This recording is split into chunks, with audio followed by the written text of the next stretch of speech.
All right. Good evening, everybody. Welcome to another edition of Complete Sports Media's podcast. I'm your host, Darren Campbell.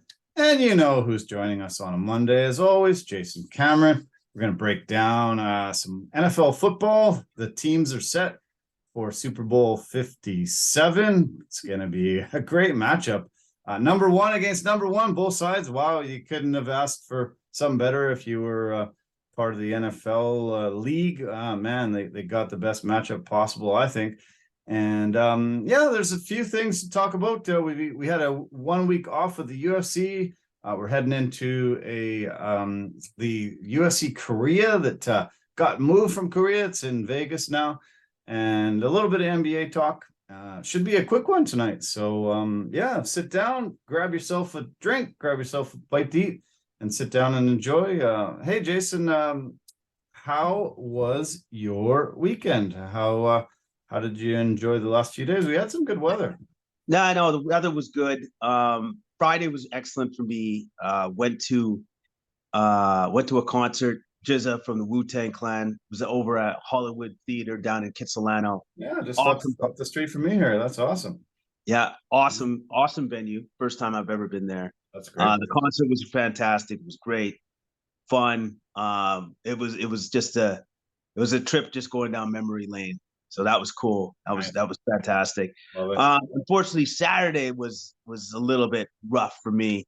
I don't know if it was like a 24-hour flu or like I ate something kind of off-putting, but did not have a great Saturday at all. Oh, crap. So unfortunately, I was in bed and I was done. I was super done. I didn't know, actually, to be honest with you. I was a little bit worried, so I'm like, I might have to miss some days of work if it continues the way it was going.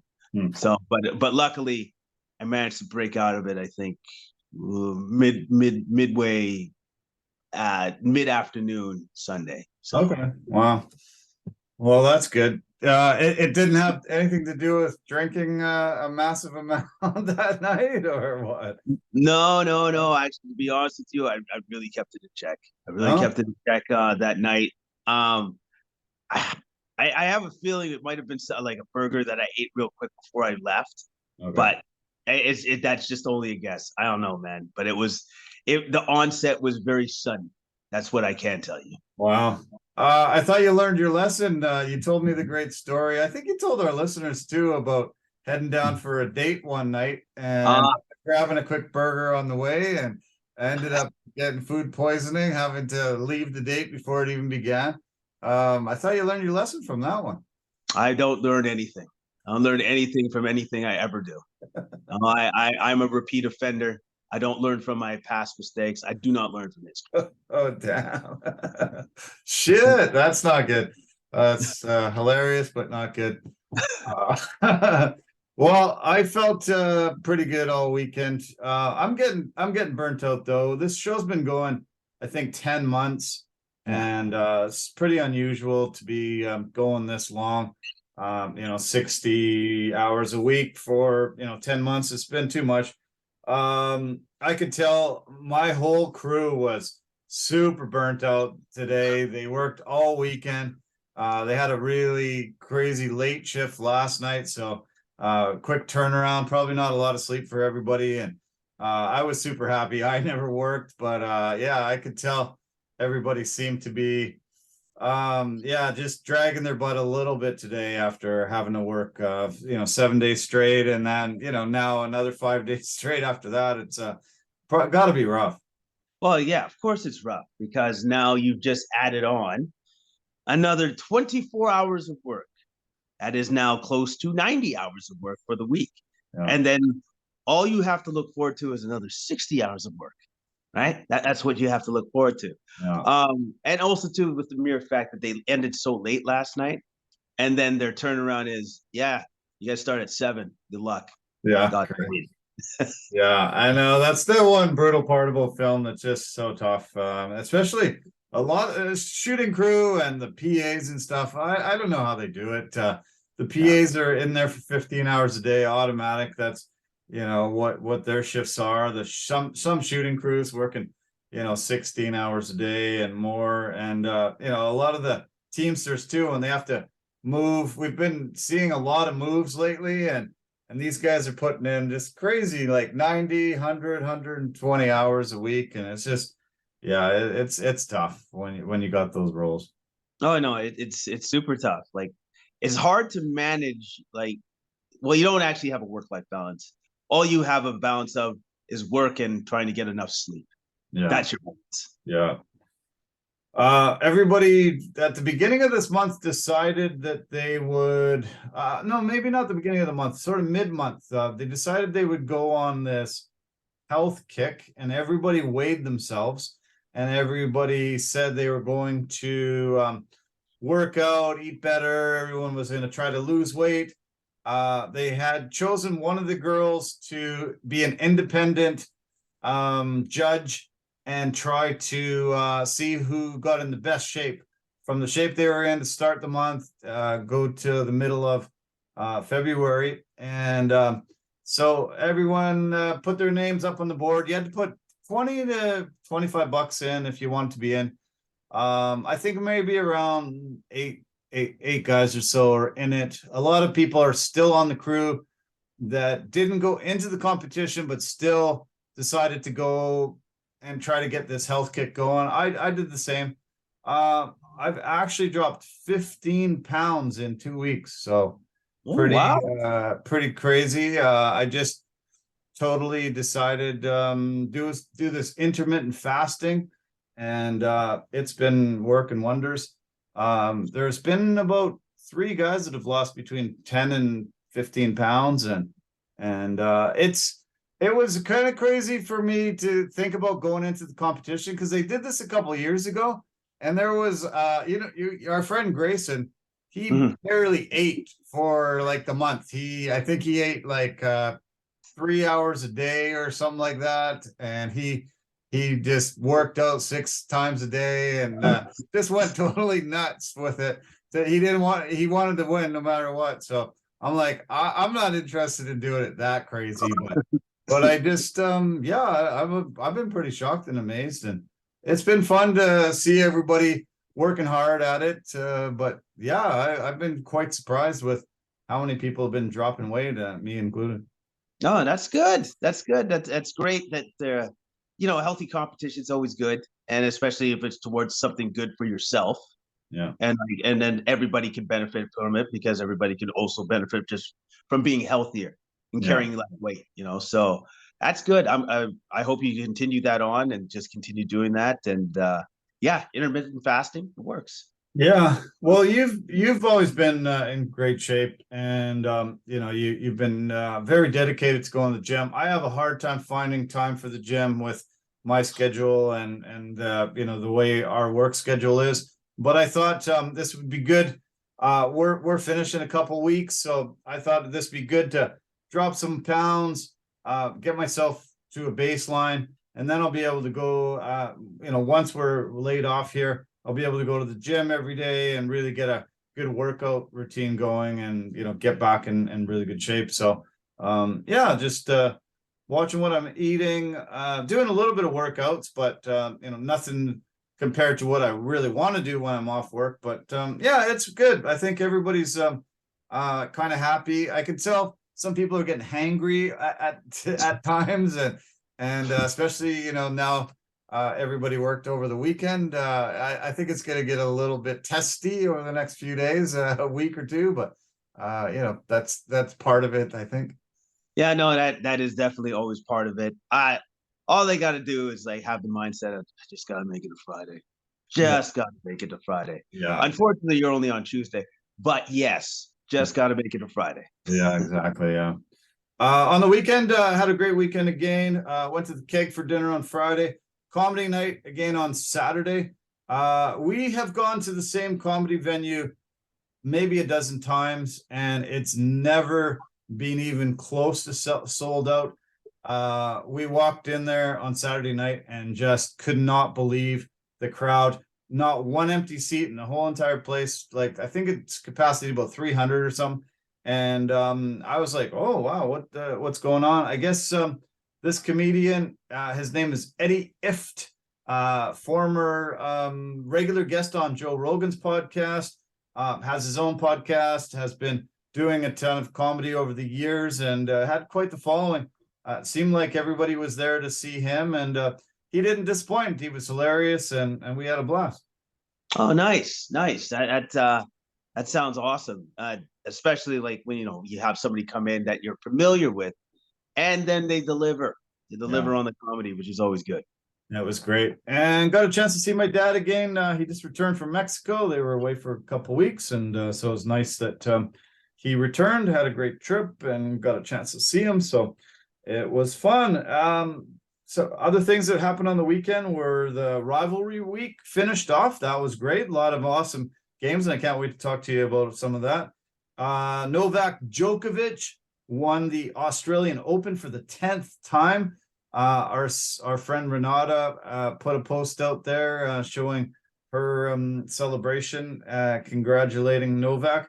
22nd Grand Slam title to tie Rafael Nadal. And no UFC this week. They had a week off, but we've got one to talk about coming up. But the biggest news today was the Vancouver Canucks captain Bo Horvat has been traded. Wide speculation this whole entire year because he was on an expiring contract, wasn't able to come to the numbers between his agent, himself, and the Canucks organization. So they finally cut him loose. 9-year veteran, drafted by the Canucks, played his entire career for the Canucks, and the Canucks decided today to pull the trigger. Traded him to the New York Islanders for 2 young guys and a draft pick, a first-round draft pick. But man, has it ever been huge news today around the city here. That's because he's been a staple of the Canucks for quite some time, and now you got one of the staple guys gone because he couldn't come to contractual terms. You could probably argue too right now with the direction that the organization is going, which is no clear direction. He might be better off.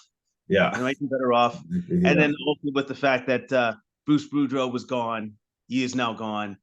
We have I don't know who that coach is that's in there, but apparently he was talked about be coming in while Bruce Boudreau was still working. Yeah. Like super toxic. Yeah. So.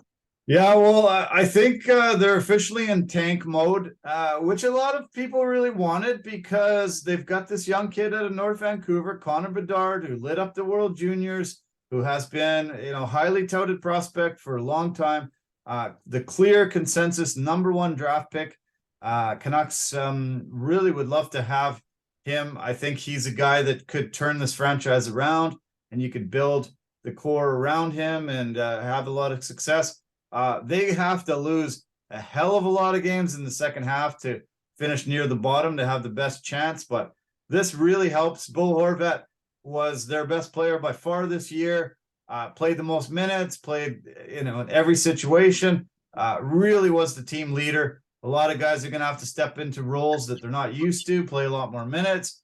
I think there's more trades to be made. We're still a little over a month away from the trade deadline, so I think the Canucks will still try to get rid of their top guys, try to tank as much as they can. Unfortunately, Columbus and Chicago are horrible this year, and really down near the bottom of the standings. And Canucks will have a hard time getting down there, but even if they can get into the top, maybe 3 to 5 draft picks, they have a good shot. They got a first rounder from the Islanders too, bolstering their chances at getting some decent young prospects. The kid that they got from the Islanders, his name is Atu Ratti. He's a Finnish forward. Got to see the Islanders play earlier this year, and he scored a goal for them. He looked quite great. And the other guy they got, Nathan Beauvillier, I've liked him for a long time. He's been with the Islanders 7 years. He's only 25, and I think he has an opportunity to come in a little more ice time, probably with the Canucks. I think they have a chance. I didn't really love the haul. I think they should have got a defenseman. I think they should have got a little bit more for their best player on the team and sort of the most sought after free agent. But it is what it is, and we'll see going forward what they shake out. But you're right. It's been a toxic environment. Probably Bo Horvat's in a better place. He was really quite emotional, though. He said he wanted to be a Canuck for his entire life, but the money just that he wanted just didn't work for the Canucks, I guess, and that was it. Yeah, and let's be honest. Okay, so if they want to tank, so I guess they're going to even tank on the trades too. Just got to make sure it's like, oh, we know we could get more for Bo. We know this, but we want to try to get to that bottom. So we'll take less. We'll take less for everybody. Yeah, it's a fire sale. Whatever you want to give us. There used to be great trades where it was like, oh, we'll give you a bag of pucks for your best guy, and teams would say, okay, here, yeah, just make sure there's a full bag of pucks, and it was amazing. But the NHL finally had to step in and say, like, hey, come on, like, we can't make this. It can't be this ridiculous. It has to be at least a little bit fair. Come on, what the hell? And so there's rules now, luckily, but it used to be, somebody to be named later and a bag of pucks. Oh, okay, sounds great. Yeah, but no, luckily you have to name the guys now, and has to be prospects for a guy, or something across the board. Plus they have the salary cap now, so you got to make numbers work too. Yeah, I know. You have to make the numbers work, and you know what? I'm interested to see just how much can the Canucks tank. Can they get in that top 5? I firmly believe they can do it. Yeah, I really think they can. Yeah, I think they got the talent to do it. I think it's time finally to rebuild. There's been too many guys in place that have retooled and tried to, figure this out on the fly, but it's not going to work. You got to just break it all the way down. Have some young guys make a core, and then build it up. And let's hope 4 or 5 years we can see a Stanley Cup winner here finally. It's been tough to be a Canucks fan. Never ever drinking out of the Stanley Cup in the history of the team. It's been hard to be a fan.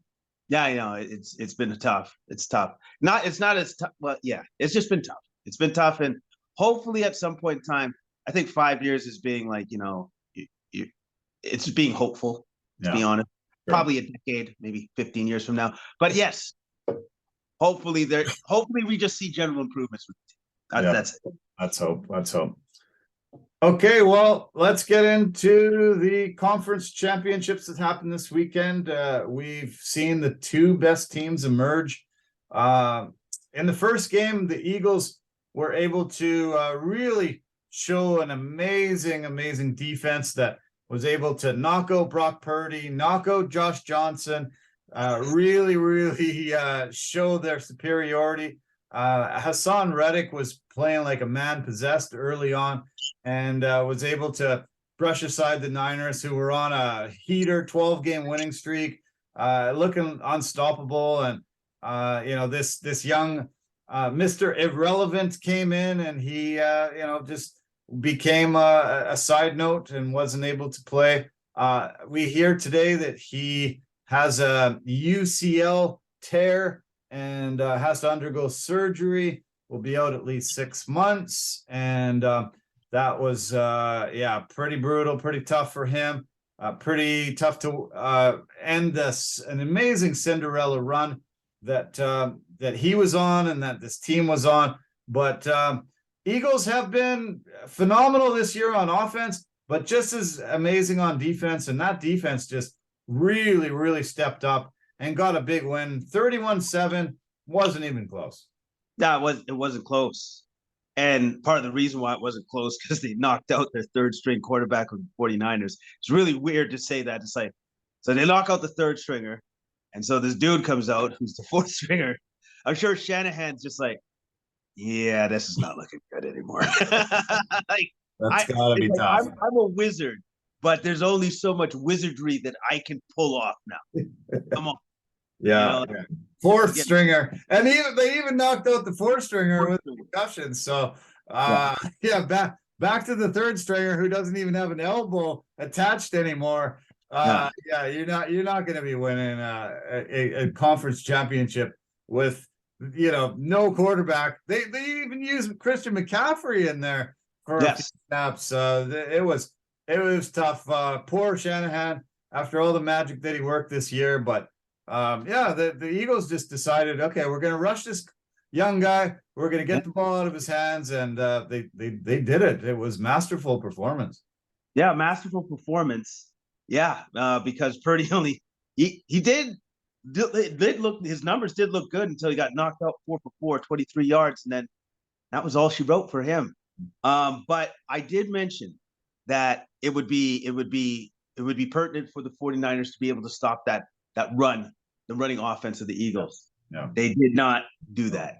No. They scored 4 touchdowns rushing. Yeah. 4 rushing touchdowns. Yeah. Hurts had 1 touchdown. Sanders had 2 touchdowns, and Scott had 1 touchdown. Yeah.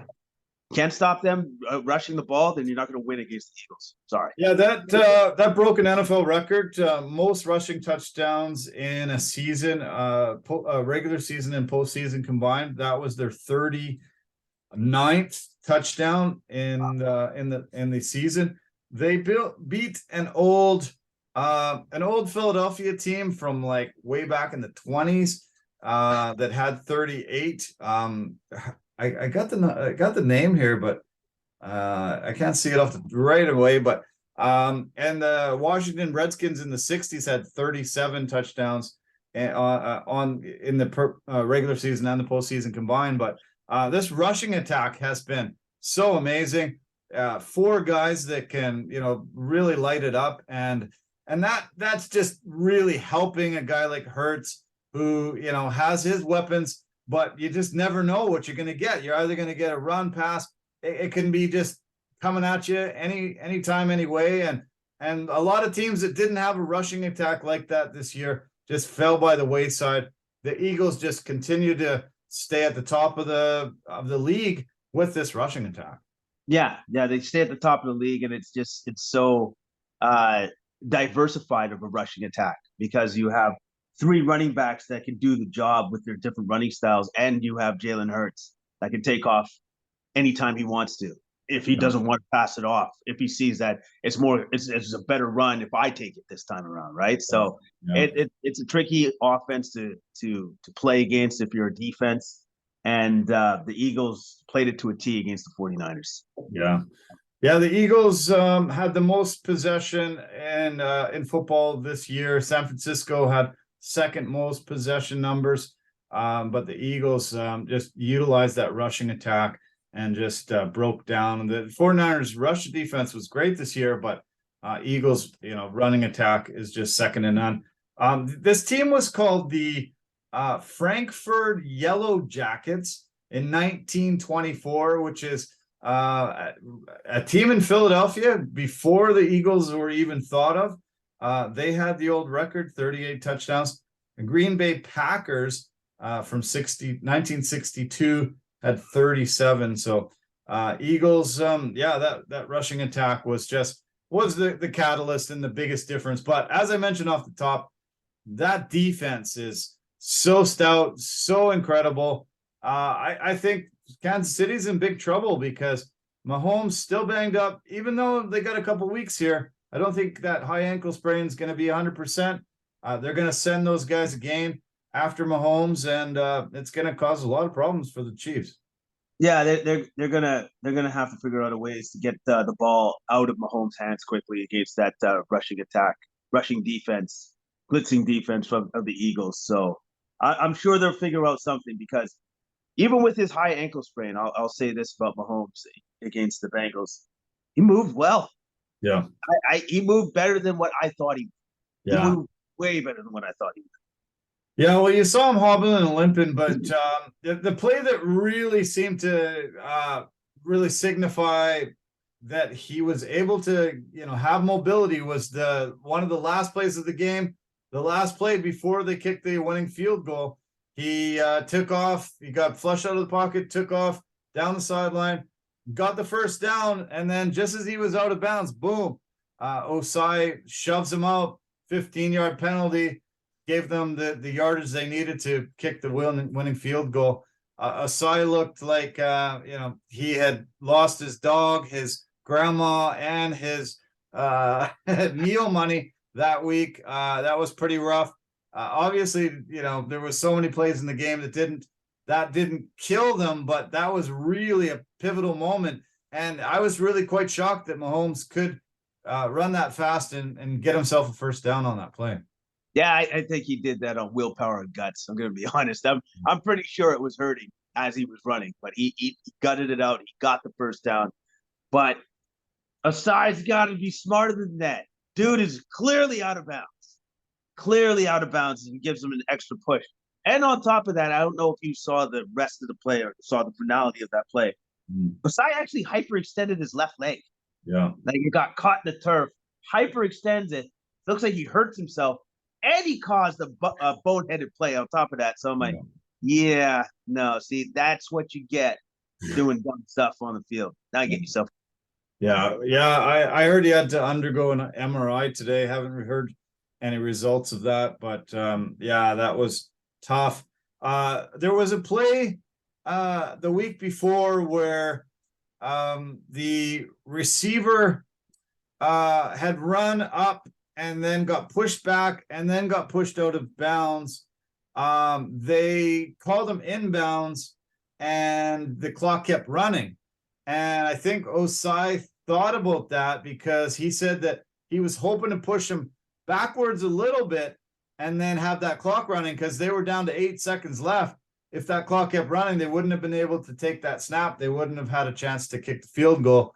But it was still a boneheaded play, something that he'll regret the rest of his life. And a lot of fans will never forget that because they weren't going to go for a 60-yarder. You knew that.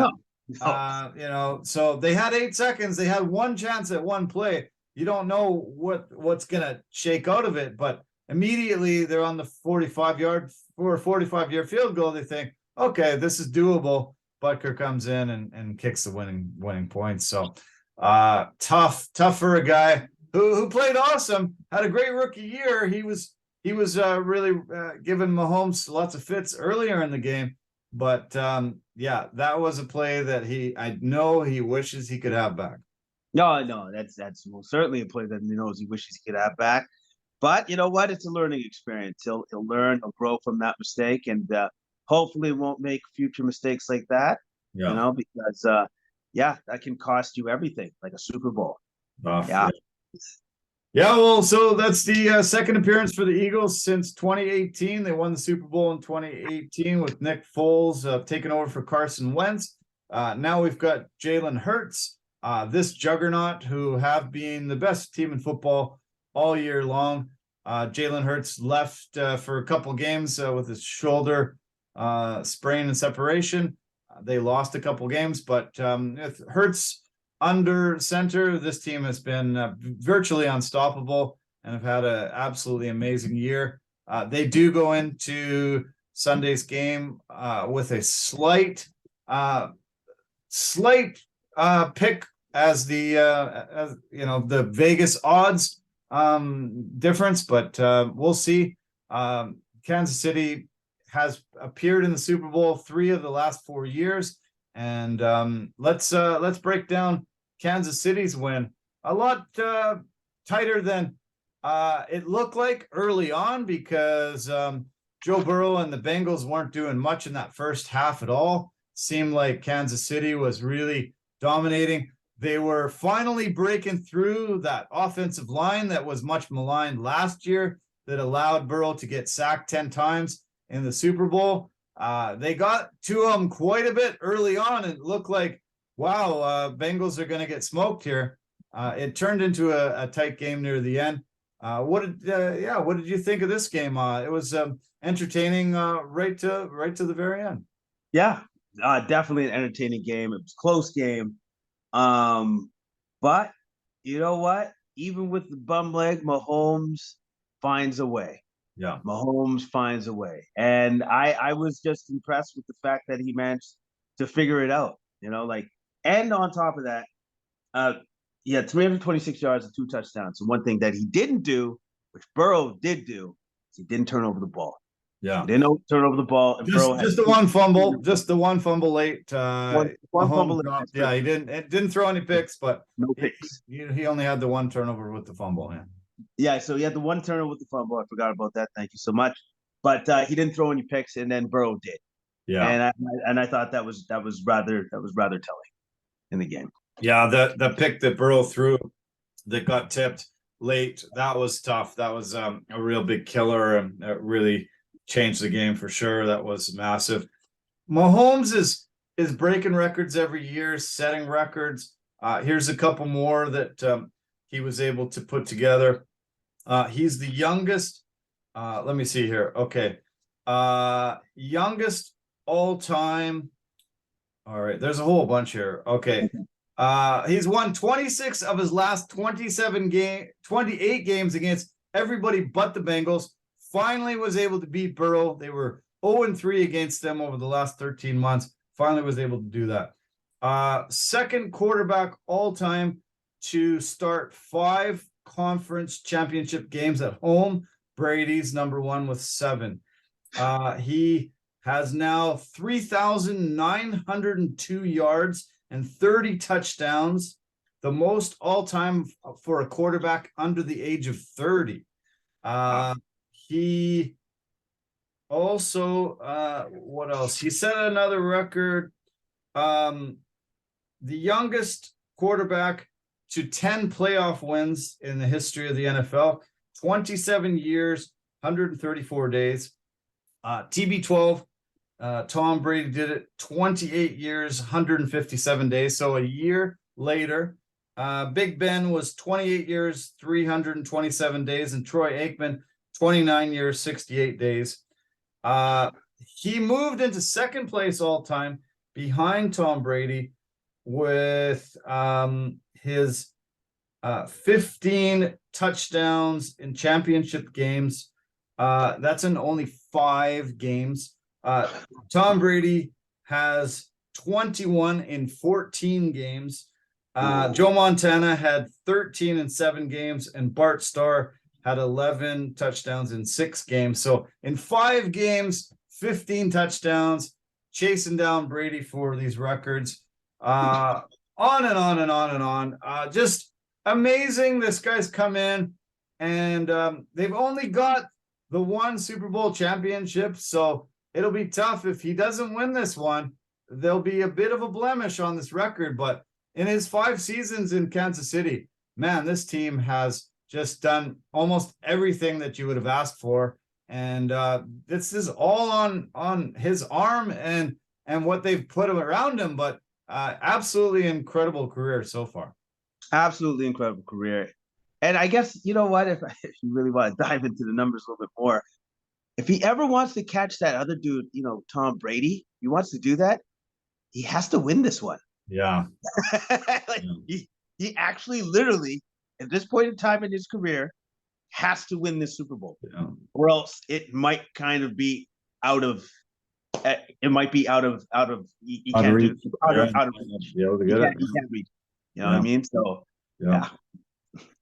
This has been called the Kelsey Bowl because we've got Jason Kelsey and Travis Kelsey on both sides of the ball. That'll be fun for the brothers, fun for the family. They'll have to get those jerseys that half Eagles, half Chiefs, and watch what they do. It's pretty amazing that one Kelsey's probably one of the best linemen in the league. The other is one of the best tight ends in the history of the game.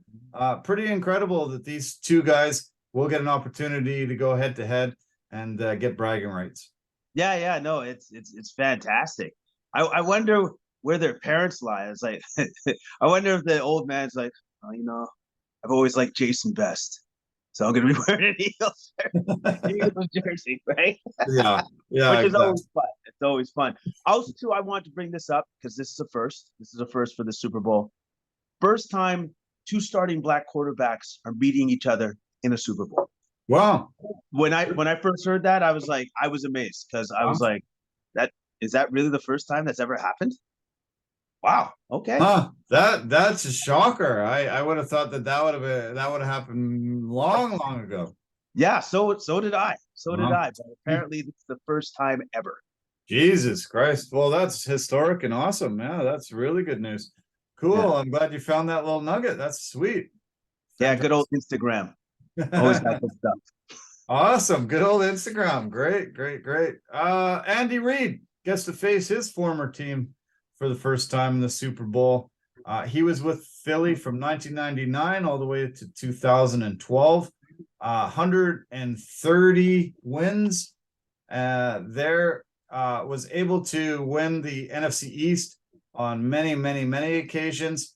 Went to the conference championships a lot, but since he's moved over to the Chiefs, much more success, and year after year they're there knocking on the door. I wonder what it'll be like for him, having spent so much time in Philly, facing that organization. Now he's been with the Chiefs for a long time now, since 2013. But it's kind of wild to see a guy who's so instrumental with two organizations getting an opportunity to go head to head. Yeah, and a guy that's just had so much like success in both organizations as well. Just has that legacy of success that he's now cultivated in both places. But I'm sure he's going to have a superior game plan, just as the other Philly coach is going to have a great game plan for them. I think we're in for a great game. Yeah. I think we're in for a fantastic Super Bowl. Very much looking forward to it. I think this could be the best Super Bowl ever played.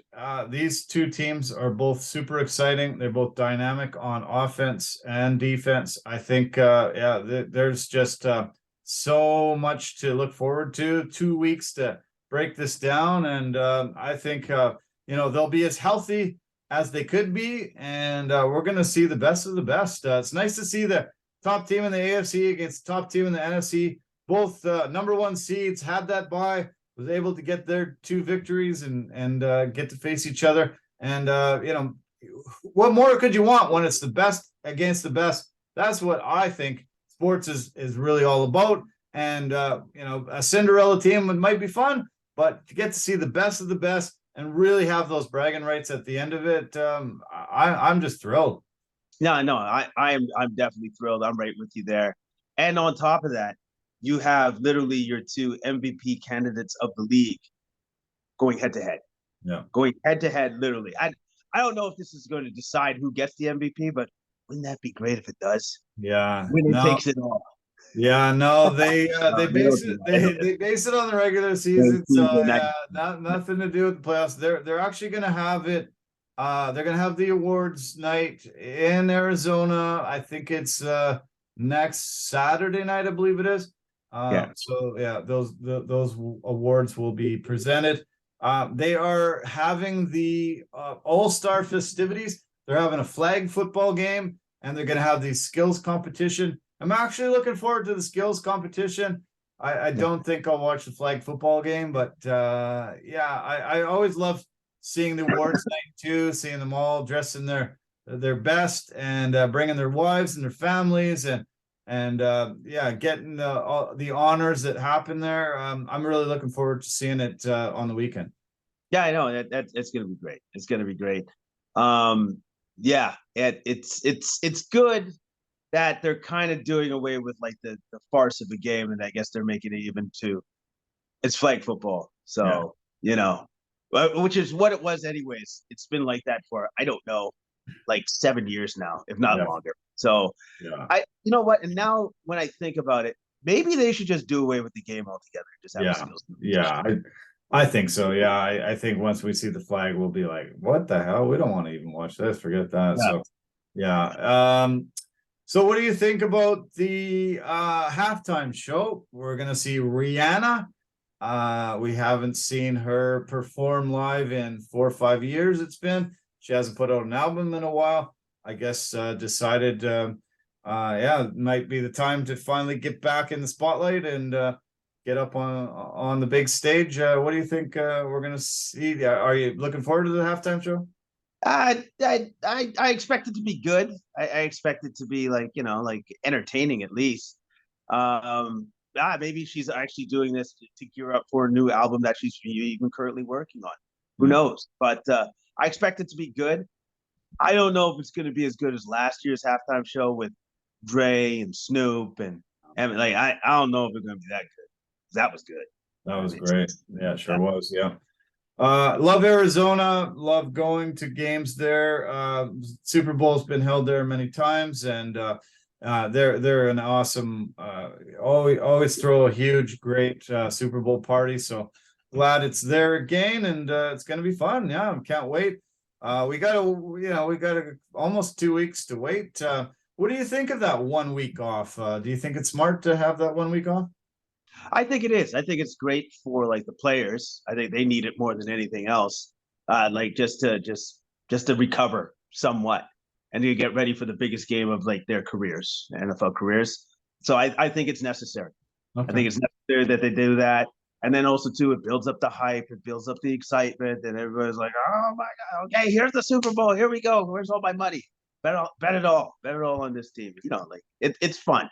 It gets, and also too, on top of that, the Super Bowl gets people together, friends, family. People come together to watch a game and in the comfort of their home or out and about. So it's an event. Yeah, it sure is. Yeah. Yeah, let's hope it's the most widely watched Super Bowl in history. You can't ask for two better teams to be in there. Obviously not the most massive markets. I think a lot of people that are part of the NFL want a New York team against an LA team type of thing.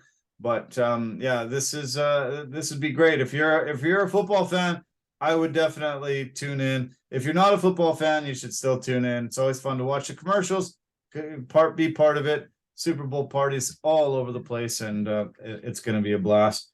And we'll have an opportunity to really preview it. Early prediction? Do you have an early prediction quite yet? Oh man, you know what? It's going to be a super close game.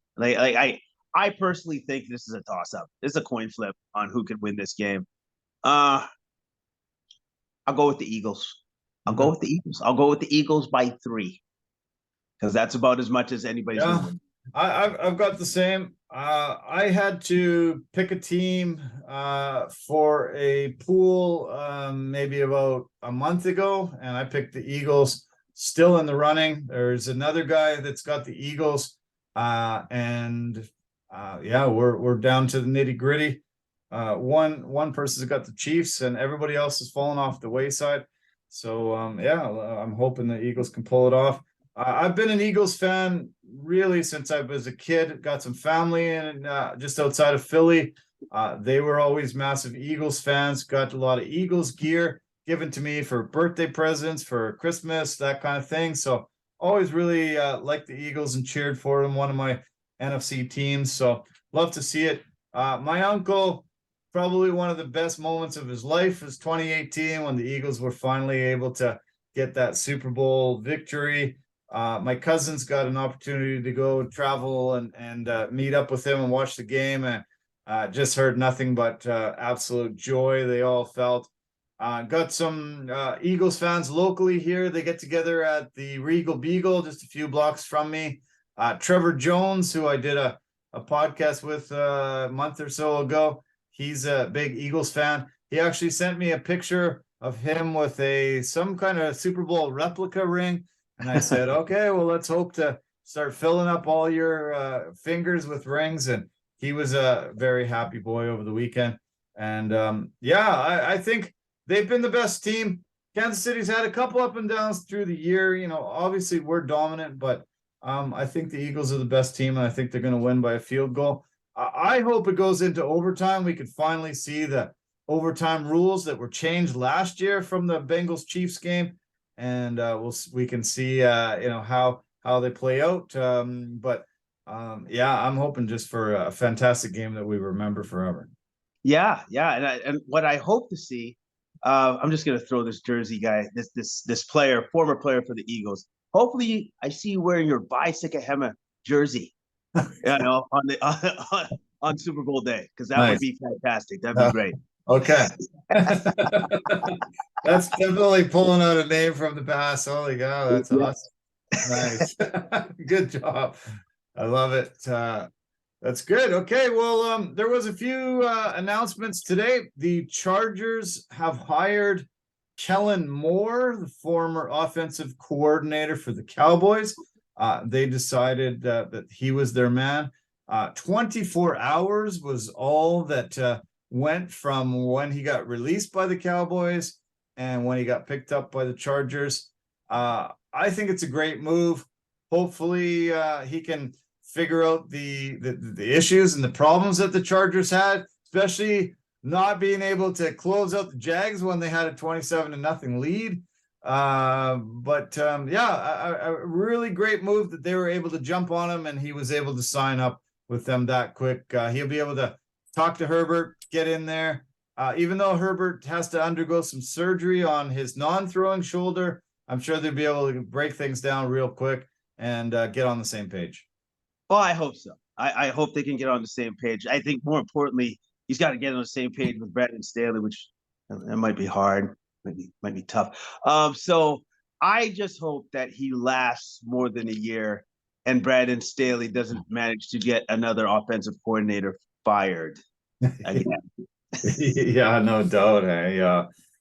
Hopefully they can convince Staley to just keep his hands off and just run the top things. Don't have anything to do with play calling on both sides of the ball, and maybe we'll be able to get some success with the Chargers. Mike McCarthy now taking over the play calling duties with Dallas. I think this is a huge mistake, and I think it's going to lead to him getting fired maybe he might not even last the year, him doing this. It's going to be interesting. You know what? Let's see what happens. Now, if Dak comes out and he just starts throwing pick after pick after pick, he's not. Yeah, unfortunately, Mike's not going to last too much longer. You know what I mean? So, I'm going to reserve judgment till I see it happen on the field. Okay. The NFL reported today that they will increase the salary cap $16 million heading into next year. It will be $224.8 million now. Awesome to see. So great that they were able to increase it that much. I was quite shocked and surprised that they were able to have that much revenue flowing in, that each team has $16 million more. That's awesome. No, that's great. It's great for the players. It's like these guys don't actually on average don't have a very long career at all. So the most amount of money they can get, the better off everybody is, as far as I'm concerned. So currently right now, Chicago Bears have the most salary cap space, $91 million to spend, be up below the salary cap. So expect a flurry of moves made by them. New Orleans Saints are in a load of trouble, $58 million over the cap currently they're sitting. So if you're a general manager, be just going and cherry picking a lot of Saints out of there, because they will not be able to afford many of their top guys. They're going to have to lose a huge chunk of this team, and it might be tank mode for the Saints going into this coming year. Yeah, which is amazing that they're so far over the cap, because they're not good, right? Like they're not good. Like who are you paying for? Yeah, interesting. A lot of interesting bad salary moves made on this team, because they are not good at all. Lots of rumors that Tom Brady is talking with Sean Payton, and they're trying to find a right fit together to move forward and try to get Tom one more Super Bowl and Sean getting back into the game. Interesting. I heard the rumor of Washington is the front runner for both of them to move to. Pretty crazy, but it might just happen. What? Really? I assume that Brady is now like, I don't want to play in the cold anymore. So I always assume like he's just gonna be in Vegas or Miami. Like that's what or somewhere hot. Right. You know, like somewhere warm. And also too, I believe his kids are now in the Tampa Bay area or something like that. So I kind of thought that that's where he would play, like somewhere close. But I guess he's not married anymore. I guess it doesn't matter. Maybe it doesn't matter. No, he's got so much money, he can fly the kids wherever. Yeah, that's true. That's true. That's true. No, I've heard that rumor. I definitely heard the Raiders, definitely heard the Dolphins. But I think the Dolphins have shot it down. They say Tua is their man, and they want to move forward with him.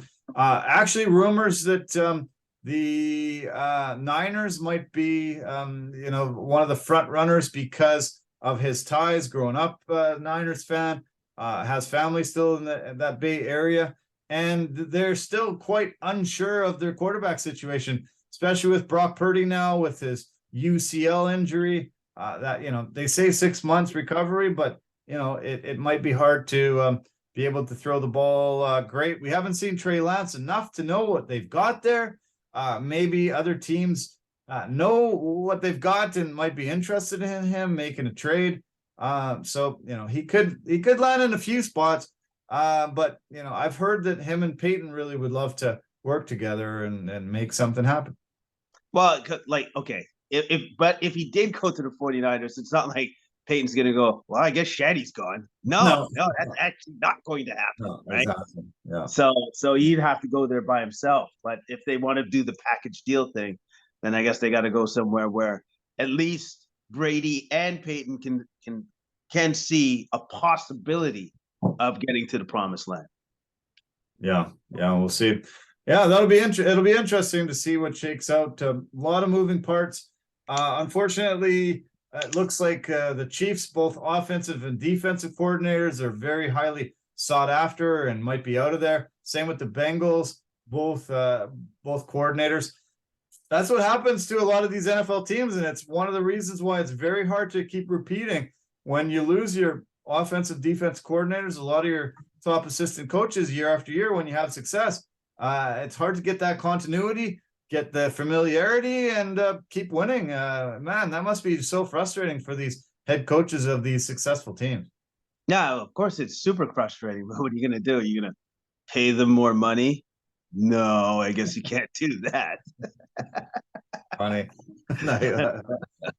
Speaking of money, they released also today the franchise tag numbers across the NFL. So there will be opportunities to start signing guys starting on March the 7th at 4:00 Eastern time. Franchise tag now for a quarterback is $32.5 million for the 2023 season if they can't come to long-term contract by the deadline. Fully guaranteed $32 million salary. A lot of teams are going to do this with the quarterbacks because a lot of quarterbacks now are wanting 40, 50 million, even up and higher than that. I can see a lot of teams deciding 32 is a bit of a bargain for some of the top guys. Yeah, no, it's definitely a bargain now because I'm waiting to see for the top guy out there now that all the teams are going to be fighting for, which is Mr. Lamar Jackson. Right. I am very curious to see because he's definitely going for the bulk of his guaranteed money. Yeah. How much is he going to get for his guaranteed money? He's not going to get a Deshaun Watson deal, but I'm pretty sure he's aiming for something super close. Yeah, something Russell Wilson money or something in there. Yeah. The other franchise tag amounts, just so you know, running backs, 10 million, wide receivers, about 20 million, tight ends, 11.345, offensive linemen, 8,250,000, defensive ends, 19,730,000, defensive tackles, almost 19 million, linebackers, 21 million, cornerbacks, 18 million, kickers, safeties, 14.5 million, and kickers and punchers, $5.4 million. So amazing numbers that we're seeing on franchise tags that really just blow my mind. What what's happening and how much the salaries are blowing up for every position from kicker all the way up to quarterback. Yeah, it's actually an amazing amount of money. It's an amazing amount of money. But again, as I've said before, these guys deserve that. These guys deserve that because, again, their careers traditionally are very, very short. Very short careers. You're right. Yeah. So, okay. So that's the NFL story. We have a UFC card coming up this weekend. It was supposed to be UFC fight night from Korea, but Chang Sung Jun, the Korean zombie, got hurt, absolutely blew out his shoulder, dislocated his entire collarbone. He posted some brutal looking x-rays that really looked nasty, and they decided that their main draw wasn't in, so they decided they were going to go back at a later date and put the card in Vegas. So yeah, this is UFC Fight Night 218, Vegas 68, ESPN Plus number 76. Too bad it's not in Korea. Pretty great. Lots of Koreans on the card. A lot of Asian fighters there. There's actually 10 fighters making their UFC debut out of the 24 fighters on the card as of now. Yeah, a lot of guys that most people don't have much clue about, but they're finally getting their opportunity to shine, and it'll be interesting to see. There's been a lot of amazing UFC debuts in the past couple of years, and it'll be cool to see a new crop coming in from Korea. Yeah, no, it's always good to see new blood have a chance to come into the UFC and show their talents. I'm curious to see what these new guys look like, but I'm excited to see Derrick Lewis, the Black Beast, back in the octagon again, fighting and hopefully fighting healthy and managing to stay healthy for this particular time, trying to get in there. So I hope to see him fight. And is that a Superboy sighting I see? Troy Duho? Yeah. Duho? Yes. I love that guy. That guy is entertaining as all get up to watch. So I'm looking forward to seeing him fight. Yeah, he's amazing, super fun. Yeah, it's Derrick the Black Beast Lewis against Sergey Spivak from Moldova. Lewis and him were originally supposed to fight the headline fight of UFC Fight Night November 2022. Lewis got some kind of illness. It wasn't COVID. It wasn't a weight cut issue, some kind of illness that we never really heard the reason why, but he was sick, had to be pulled. So they decided they would reschedule it for this weekend. Lewis is coming off 2 losses in a row and losses in 3 of his last 4 fights. So he's definitely hungry and needs to get a big win. He lost his last fight against Sergey Pavlovich, UFC 277 in July by KO, and that one only lasted 55 seconds. He also got knocked out by Tai Tuivasa in the second round of UFC 271 in his hometown of Houston in February. His last victory was a knockout of Chris Daukaus in December of 2021. That night, he set the knockout record for the most KOs in the UFC history at 13. And he seemed to be on a great rise then when he got that knockout. He's been knocked out twice in a row, so he really needs to get this victory. I think we'll see one of the best Derrick Lewis we've ever seen. He has slimmed down like I've never seen, and I never thought I would see. I've never seen him in as good a shape, and he's finally got on a really good diet regimen and working out. You won't even recognize him, I think, Jason. Most of your viewers and listeners, you'll be super shocked at his transformation. Yeah, no, I saw it. I saw it, and I didn't. At first, I didn't think it was him. I'm gonna be honest. So I was just like, "Who's that? Who is that?" And then I'm like, "Oh my goodness, is that Derrick Lewis?" Yeah. It is shocking. It is absolutely shocking. But I think this is for the best for him. I think this is going to be like the best version of him, like where he's not going to be gassed. He's going to have his gas tank full. You know what I mean? And I think he's going to be faster too. I think this is going to be the best version of Derrick Lewis we're going to see. Yeah, I fully agree.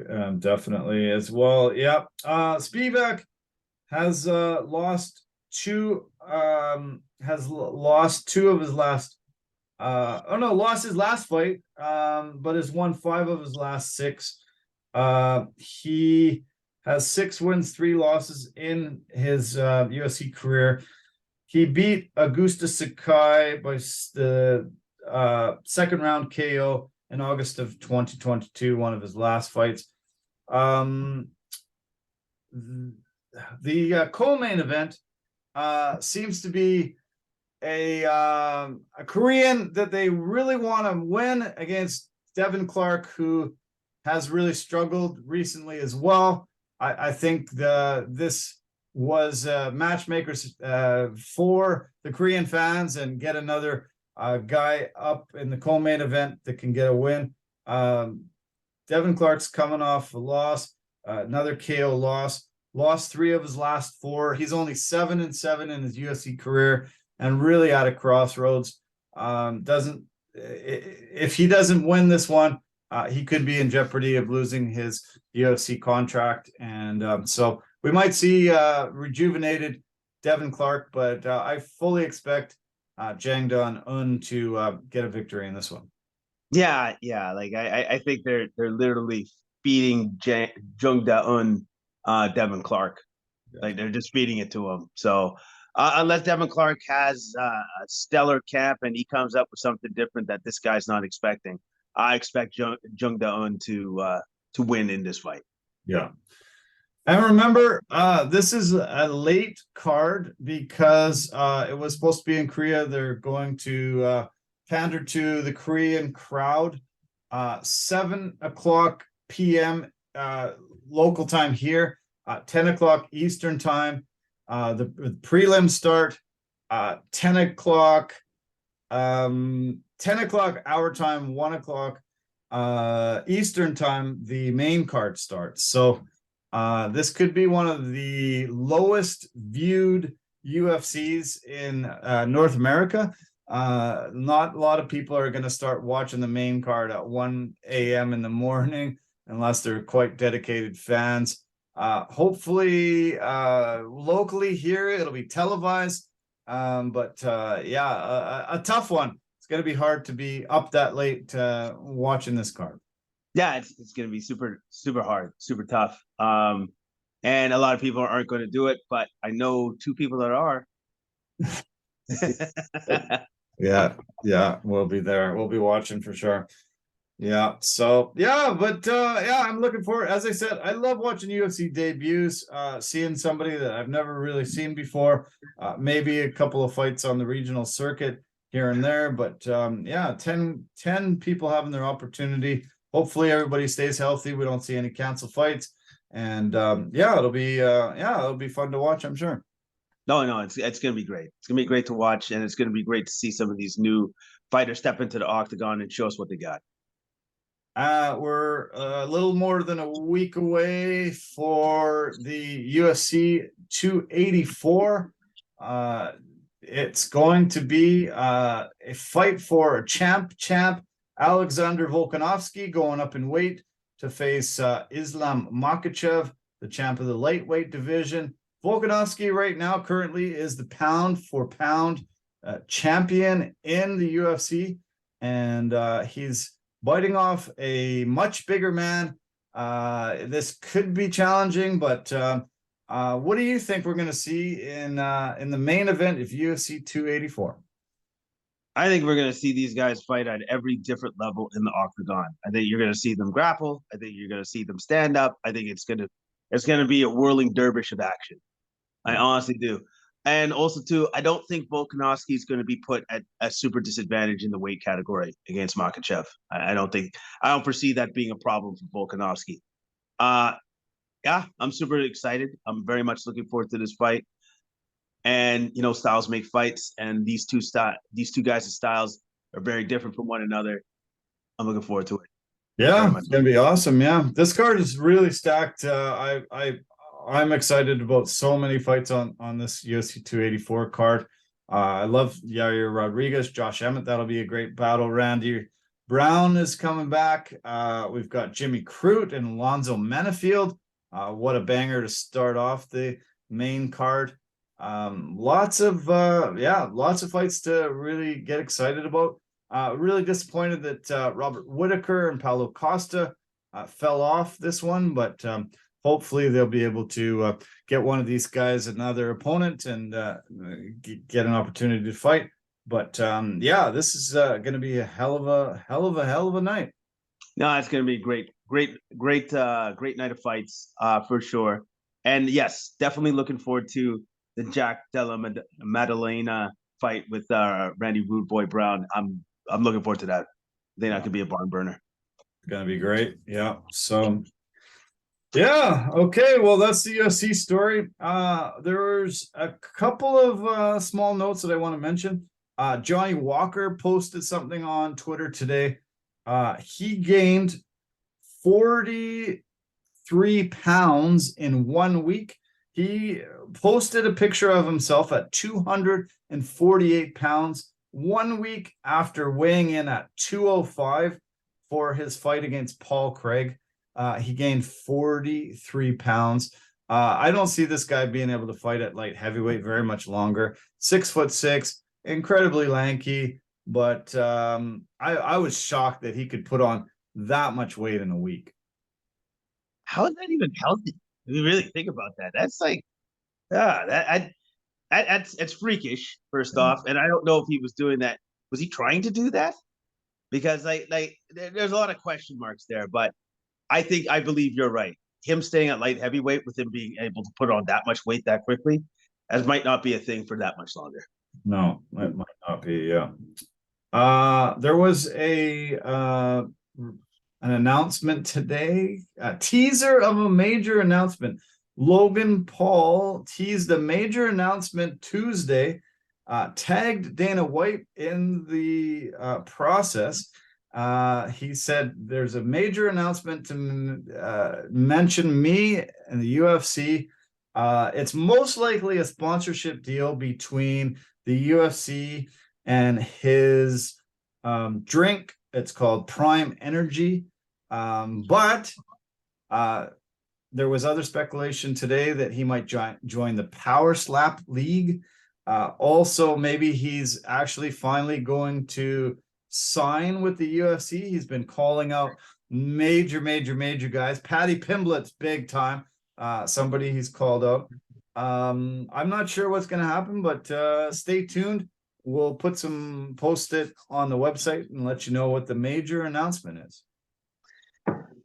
Yeah, I don't know if the major announcement is him joining the UFC. Because I kind of see. I would hope that he's better than CM Punk. That's what I'm looking at right now. I'm like, I hope he's better than that guy because, well, CM Punk tried it, got paid a ton of money, and didn't deserve any of it. Right? No. So I hope it's not that. Do you know what Logan Paul's boxing record is? So you're saying that he's actually boxed real people, like having amateur record, or he boxed Floyd Mayweather, and yes. That was a draw. But that was an exhibition, though. That wasn't a real, yeah. So I'm going to say he's had one professional boxing fight against KSI, and he lost. So 0-1-1. UFC is not going to sign a guy that's 0-1-1. Why? Even if he brings a lot of eyeballs to the sport, you gotta have a few victories, especially MMA. Not even he's got a 0-1-1 record in boxing against whoever's. Yeah. So when I heard speculation that he might be signing with UFC, I'm like, no, this is too soon. Maybe in a year or two, when he's got some legitimate victories under his belt. But I think that was weird speculation for people to think that UFC is going to sign this guy already. And no, it's too soon. No, and also too that's why I made the comparison between him and CM Punk, because that's what it is. Yeah. And that's a guy that should never have gone into the octagon, never been signed by the UFC. Yeah, all of those things should never have happened, but it did. And so now I would hope that Dana White would have learned from that and said, yes, he brought eyeballs, but he was garbage. So yeah, let's not do that again. Exactly. I hope so too. Tyrone Woodley said he's going to be fighting on Jorge Masvidal's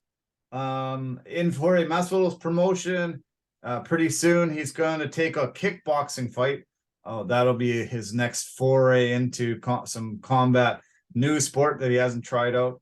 Masvidal said he's got a major announcement to make in a week from today about some of the people that he has on his next fight card promotion. So I guess a week from today, I'll be able to make some announcement. We'll see.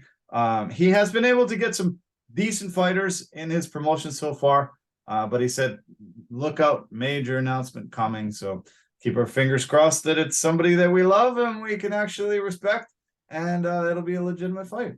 Yeah. Hopefully it's somebody that it's gonna draw eyeballs. I don't think it's gonna be Francis Ngannou, but it should be somebody good. It should be somebody good. Yeah, exactly. Okay, NBA. Let's switch to the NBA quick. Players of the week this past week: Giannis Antetokounmpo for the East. I don't know why I couldn't pronounce it very well there. 4-0 with his team, 38.3 points per game, 12.8 rebounds, and 4.5 assists for a stellar week for Giannis. That 50 piece that he threw down the other night. I loved when he had 47. He dribbles over half court. Between half court and the three-point line, he decides to launch a Steph Curry three-pointer and sinks it for his 50. That was pretty cool because Giannis has never been known for a big three-point guy, but that really punctuated a fantastic week for him. Well, yeah, because he this is Giannis pulling up like Steph saying, "Yeah, I'm gonna hit it from the logo. That's what I'm gonna do today, right?" And then he hit it. He did it. He did it. So that was pretty impressive. It was pretty impressive. That was pretty awesome. Yeah. Not to be outdone much by Giannis. Damian Lillard had a great week. His team was 2-1. He had 42.3 points per game, 7.7 assists, and his field goal percentage is over 63%. Really doing well there. Still stuck in Portland, sort of such an outpost there, but still lighting it up as usual. Dame time. Yeah, Dame time. And I think a couple games back too, had 60 points, and if I remember correctly, went 21 of 29 from the field. Yeah, I texted you, said one of the most efficient 60-point nights in the history of the league, and I couldn't believe he was so efficient that night. Barely got to the free throw line maybe 10 times, if that, for 60-point night. Incredible night. Incredible night. Oh, and then also too, I gotta mention this game, the Lakers Celtics game, the Lakers versus Celtics game. All right, that was awesome. Yeah, it was awesome, but the refs blew the call. Yeah, they definitely whacked LeBron there. Like, come on, yeah, he got hit. That was pretty brutal. That they said we screwed up after the game, but I can't believe they didn't make the call right before that game ended. That was brutal. No, it was so brutal because Jason Tatum comes over the top, clearly fouls LeBron, which is what impedes him from scoring the basketball. It literally impedes him from scoring the basketball. Now, if I'm LeBron, yeah, he has every right to freak out because that's the game. Yeah, that's the game. It cost him the game right there. I did love how Patrick Beverly took it a step forward. He got a T for it, but I still loved it where he took the camera and said, "Look at the tape. Look at it." He's throwing it to the refs. I think he showed it to every ref. Luckily, you can only get one T when you do that. But he teed up like 3 times there. But yes. Yeah, that made me laugh so much. Yeah, he's on the camera. Hey, look, you can see it. You can see it. Right away. That started overtime with the technical right away. But yeah, that was tough, man. That was pretty bizarre. LeBron, I don't know if he got fined for it, but he definitely was complaining after about how badly he doesn't get the calls that he should just because of his pure size. And they think that that body contact is fine for him compared to everybody else in the league. Yeah, and there's also I don't know if it's conspiracy theory stuff, but there was one particular ref that was coaching or refereeing that game with the Celtics. Apparently, whenever that guy refs a Celtics game, the record for the Celtics is actually, it is so unbelievable that now you're thinking that seems a little suspicious. I think it's like 32-3. Whoa. Whenever this particular refs a Celtics game. Wow. That's not right. Well, I'm just gonna say that right now. That well, seems a little bit Celtics are the best team in the NBA. Still top of the standings, 36-15 this year. So most games that you're going to be a ref at, Celtics are going to win. But that's a little suspicious when it's that blatantly one-sided like that. So maybe the NBA will be smart and give him some different teams to referee, so they can't, the conspiracy theorists can't jump on and say, there's some serious bias going on. Yeah, that's probably a good idea, or just maybe stay away from LeBron and the Lakers like altogether, because it's like, well, I'm not going to call that. Yeah. I'm not going to call that. Yeah, no kidding. Yeah. Did you see some of the rivalry games that I talked about last week? That Lakers Celtics game was one of those. Did you get a chance to see the Nuggets Sixers game, the battle between Embiid and Jokic? That was pretty fun to watch. I missed that. That was the one game I did want to see, but I unfortunately I missed that game. I missed that game. Yeah. There was a hell of a lot of great rivalries. I hope they actually bring it back every year. Hopefully they actually do it maybe a couple times a year, because that was one of the most entertaining regular season weeks that I can remember in a really long time. Yeah, it drew attention, and some of it was negative because refs screwed up. But at the same time, it was something that was needed. Like, I think it was like a spark for the league, and I hopefully, as you've just mentioned, that they continue doing this, because I think it was excellent for the fans. Yeah. So there was a big trade. We mentioned it last week. Rui Hachimura was traded. Kendrick Nunn. Have you seen that the Wizards are on a heater now? They've won 6 in a row. They are absolutely kicking butt ever since that move. And the Lakers are, sort of wallowing back down. Lakers sit in 13th place in the Western Conference, 4-6 in their last 10.